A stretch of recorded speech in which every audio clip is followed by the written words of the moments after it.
네, 제가 지금부터 소개할 책은 제가 정말 읽고 너무나도 충격받았던 책 중에 하나예요. 부자아빠의 21세기형 비즈니스. 아마 많은 분들이 이 로버트 기요사키에 대해서 들어보셨을 것 같고요. 그 부자아빠 가난한 아빠를 쓴 작가로 굉장히 유명하죠. 이 책에 대해서 매일 하루에 한 챕터씩 읽어보려고 합니다. 여기 머릿말에 보니까 1부는 미래를 스스로 지배하라예요. 오늘 1부를 읽어볼 텐데요. 서문에서 어떤 얘기를 하고 있냐면, 당신의 재정을 스스로 책임져라. 그렇지 않으면 평생 남의 지시만 받으며 살게 된다. 당신은 돈의 주인이 될 수도 노예가 될 수도 있다. 결과는 당신의 선택에 달렸다. 제가 지금 46인데 나는 도대체 돈의 주인으로 살았나 돈의 노예로 살았나 생각해보면 나의 선택에 의해서 돈의 노예로 지금까지 살지 않았나 생각이 들면서 좀 생각할 수 있는 그런 계기를 만들어준 책인 것 같습니다. 이제 1번, 일부 미래를 스스로 지배하라 읽어볼 텐데요. 오늘은 먼저 챕터 1에 대해서만 읽어보도록 할 거예요. 우리는 요즘 어수선한 시대를 살고 있잖아요. 지난 몇 년간 미국 전역의 뉴스 헤드라인의 기업 회의실, 가정에는 끊임없이 충격과 두려움의 분위기가 감돌았다고 얘기를 해요. 그런데 이거는 비단 2008년, 2009년만 얘기를 하는 게 아니라 지금 코로나 사태로 인해서 전 세계가 경제 위기를 맞으면서 똑같은 얘기를 지금 반복하고 있는 것 같아요. 그런데 이 모든 사실이 새로운 뉴스가 아니라는 거죠. 우리가 불안해하고 있는 이런 정보들이 새로운 사실이 아니에요. 늘 여태 있었던 얘기인데 다만 다만 자신의 생계가 위험에 처했음을 깨닫기 시작한 것은 분명하다는 얘기죠. 지금 저뿐만 아니라 많은 엄마 아빠들이 아마 공감하고 계실 것 같아요. 지금 너무 경제 불안하다. 우리 어떡하지? 우리 긴축재정 들어가야 되나? 이런 여러 가지 생각들을 하실 것 같아요. 여기서 보면 봉급은 당신의 시간과 맞바꾼 돈이며 경제가 불황에 접어들면 가장 미덥지 못한 수입원이라고 얘기를 해요. 근데 되게 웃기지 않아요? 요즘 같은 코로나 시기에 많은 사람들이 부러워하는 직업이 바로 공무원이에요.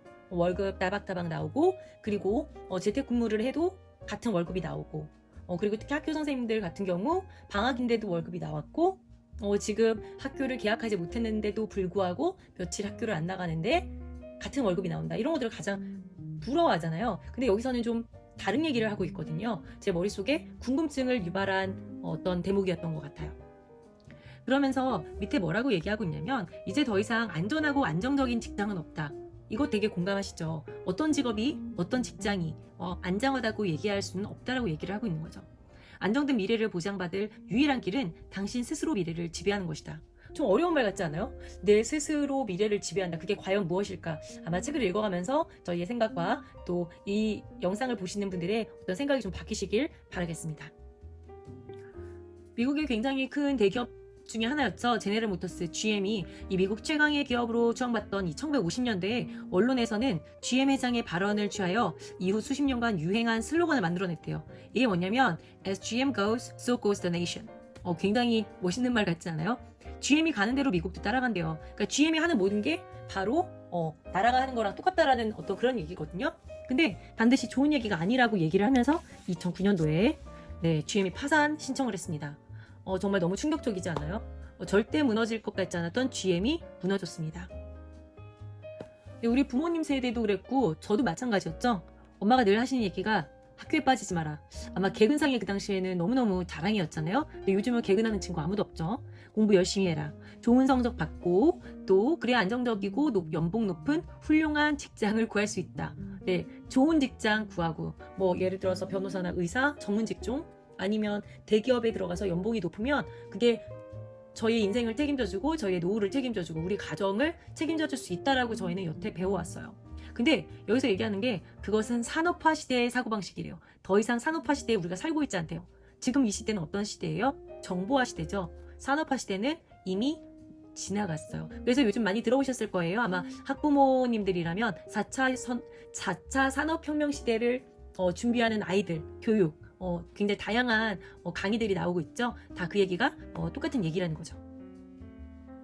요즘 뉴스도 믿을 게 못 된다, 신문도 믿을 게 못 된다, 유튜브 방송이나 여러 가지 정말 카톡에 떠돌아다니는 가짜 뉴스들이 너무너무 많아요. 근데 여기서 뭐라고 그러냐면 속지 말라는 거예요. 그런 뉴스나 헤드라인이나 이런 소식들이 나만의 인생 설계라는 중대한 이 과업을 방해한다라는 거예요. 이 모든 것들은 우리가 미래를 설계하기 위해 오늘 실천해야 할 일과 아무런 관계도 없대요. 그러니까 그런 것에 휘둘리지 말고 나만의 계획을 세워서 매일매일 그 계획을 실천하는 게 너무너무 중요하다는 얘기를 하고 있죠. 챕터 1의 마지막 페이지인데요. 저 너무 충격이었어요. 여기서 문제는 경제가 아니다. 문제는 바로 당신이다.